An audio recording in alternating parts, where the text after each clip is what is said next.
රටේම ආදරේ දිනාගත් නන්දා මාලනිය පිළිබඳව මේ දැන් ලැබුණු කනගාටුදායක පුවත දයාන් විතාරණ හෙළි කරයි.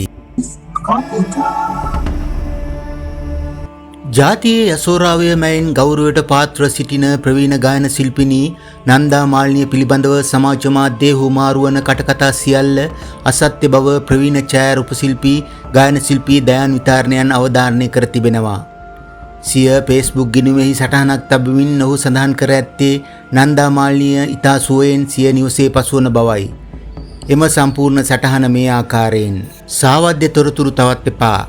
නන්දා මිස් පිළිබඳව පැතිරෙන කටකතා සියල්ල අසත්‍යයි. ජාතියේ යසෝරාවේ බඳු අප ආදරණීය නන්දා මාලනියන් පිළිබඳව අද උදෑසන පටන් අසත්‍ය කටකතා සහ සාවද්‍ය ප්‍රවෘත්ති රැසක් සමාජ මාධ්‍ය පිටු ඔස්සේ සංසරණය වෙමින් පවතිනවා. ඒ සියල්ල අමූලික අසත්‍ය බව වගකීමෙන් දැනුම් දෙන අතර නන්දා මිස් මනා සුවයකින් සිය නිවසේ වෙසෙන අතර මෙවැනි නොමිනිස් ක්‍රියාවන් තවදුරටත් සිදු නොකරන මෙන් ඉතා කරුණිකව සමාජ මාධ්‍ය ක්‍රියාකාරීන් ඉල්ලා සිටිමි.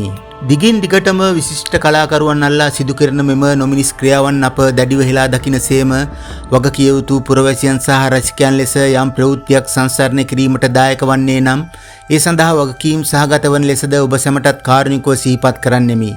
අපේ ආදරණීය ගුරුමෑණියන් වන නන්දා මිස්ට තෙරුවන් සරණින් නිදුක් නිරෝගී චිර ජීවනයේම සැලසේවායි දීර්ඝායු ප්‍රාර්ථනා කරන්නෙමි.